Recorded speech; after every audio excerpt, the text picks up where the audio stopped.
E a Bíblia diz que Deus procurou na terra, não achou ninguém que pudesse fazer, porque todos eram pecadores, todos descendentes de Adão, herdaram a semente do pecado, todos pecaram, destituídos estavam da glória de Deus. Então Deus mesmo providenciou um homem para executar essa salvação. Precisava ser alguém sem pecado para levar os pecados dos homens sobre ele. E era preciso que esse morresse na cruz em lugar de todos os homens, recebesse a justa condenação pelo pecado. Então ele enviou o seu próprio Filho Jesus Cristo, que nasceu na terra como homem, e ele executou essa salvação, morrendo por nós na cruz do Calvário. Ele é o verbo, ele executa, ele faz.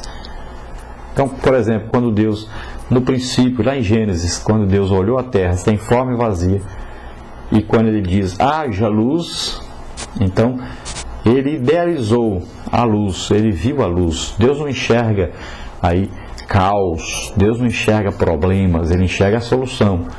Então Jesus é a ação para que haja a solução.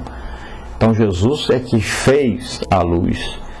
Agora, como é que essa luz foi revelada, apareceu, se materializou? Através do Espírito Santo. E diz que o Espírito Santo parava ali sobre a face do abismo, né? Então Deus Pai coordena, projeta, Deus Filho executa, faz, e o Espírito Santo revela isso. Então o Pai é quem planejou a redenção humana, a salvação do homem. Jesus Cristo veio executar essa salvação. Era preciso morrer na cruz do Calvário. E o Espírito Santo é quem nos revela, nos convence do pecado, da justiça e do juízo. Nos revela essa salvação através do Espírito Santo. Se nós olharmos para Hebreus, capítulo 1, versículo 1, nós vamos ver que lá diz que Deus falou antigamente pelos profetas, mas a nós nos falou nesses últimos dias pelo seu próprio Filho, né? Então Jesus é quem veio revelar a palavra. E a própria palavra de Deus tem a revelação em Jesus Cristo. Tem como fim apresentar a salvação através de Jesus Cristo. Então ele é aí o cumprimento da palavra de Deus. Ele é a palavra em ação, né?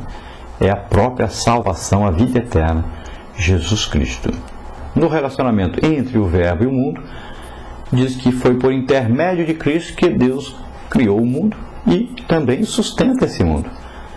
Veja aí Colossenses 1,17, Hebreus 1,2, 1 Coríntios 8,6. Então não só criou, como também sustenta. Se tirar Jesus, o mundo se acaba todo. Pode ver que no dia da morte de Jesus na cruz, houve um abalo tremendo na terra. Houve escuridão, trevas sobre a terra, né? Por quê? Foi um momento em que Jesus passou ali pela morte de cruz. Uma rápida separação do Pai, vamos dizer assim.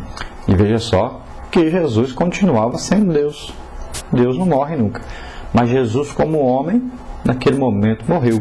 Se ele continua morto, e se ele fosse apenas uma criatura de Deus, criado por Deus, então, naquele momento a terra se desfaria, porque deixou de existir aquele que sustenta a terra.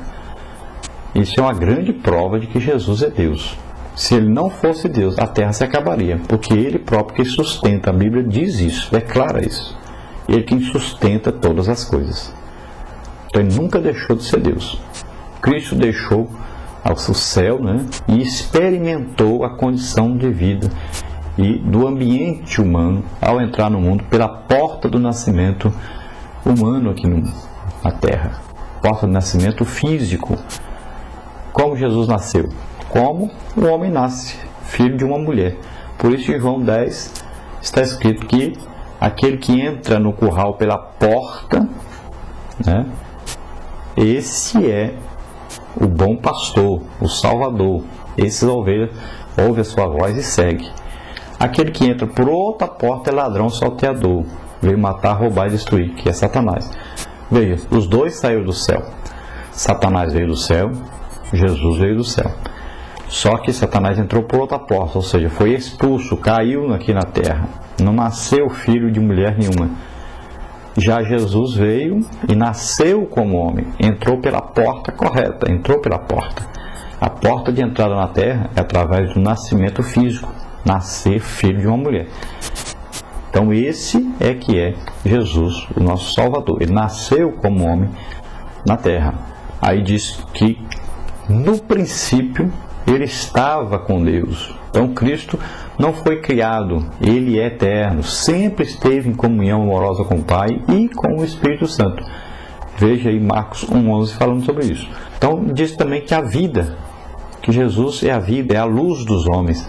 Então Cristo é a personalização da genuína e verdadeira vida. E a vida é eterna com Deus. Sua vida era luz para todos e a verdade de Deus, sua natureza, propósito e poder tornam-se então disponíveis a todos os seres humanos através da fé no próprio Jesus Cristo. Glória a Deus. Em Colossenses 1:16 a 17, nós vimos aí, porque nele foram criadas todas as coisas que há nos céus e na terra, visíveis e também as invisíveis, sejam tronos, dominações, principados, potestades, né? Tudo foi criado por ele e para ele. Então, diz também que ele é antes de todas as coisas e todas as coisas subsistem por ele. Então está bem claro aí, nele foram criadas todas as coisas. Então Paulo afirma a atividade criadora de Jesus Cristo. Ele diz, olha, todas as coisas, tanto as materiais como as espirituais, devem então a sua existência à obra de Cristo. Então, como comparecem aí, o agente ativo na criação é o próprio Cristo. Todas as coisas subsistem e são sustentadas por ele, como está escrito em Hebreus capítulo 1, versículo 3 também. E você leia Hebreus capítulo 1, você vai entender muita coisa também. A superioridade de Jesus em relação aos anjos. Você vai ver em Hebreus em relação ao sacerdócio, a tudo. Jesus é superior. E fala que todas as coisas ele sustenta. Ele criou e sustenta todas as coisas. Glória a Deus. Então nós precisamos entender isso. Deus não o enviou ao mundo para tornar-se seu filho. Ele é o Filho eterno de Deus. Então Deus enviou o seu Filho ao mundo para nascer como um homem, se tornar homem, para nos salvar. Mas Deus não criou um homem aqui dizendo, este é meu filho e começou agora a ser meu filho. Não. Ele enviou o seu Filho. Então já era o Filho de Deus antes de chegar aqui. O que Deus usa para provar que realmente Jesus é Deus, sendo o seu Filho eterno?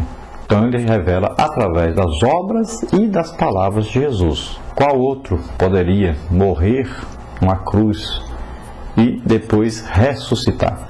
Somente o Filho de Deus. Jesus é então o primeiro e o último. Ele é Deus, ele é Filho de Deus, ele é Criador, ele é eterno, ele é juiz dos vivos e dos mortos. Glória a Deus.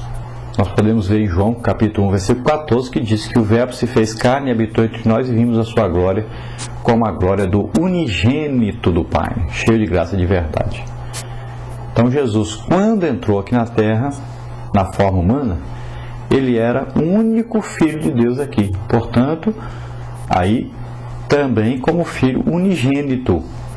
Por quê? Não havia outro Filho de Deus na terra. Para ser Filho de Deus, é preciso que o Espírito Santo more nessa pessoa. E o único que o Espírito Santo morava nele é Jesus, quando ele estava aqui na terra. Então Jesus tanto é unigênito, como Deus é Pai, Filho e Espírito Santo. Só existe um Filho aí, né? É único. Não existe outra pessoa denominada pelo próprio Deus como Filho, participando da Trindade. Então ele é único, é unigênito.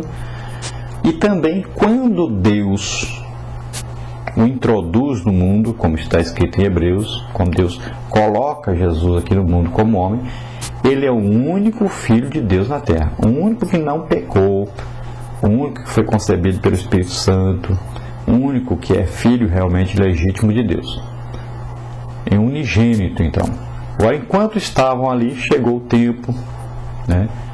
Você pode ver Lucas 2, de 6 a 7, diz, em que ela havia de dar à luz e teve a seu filho primogênito.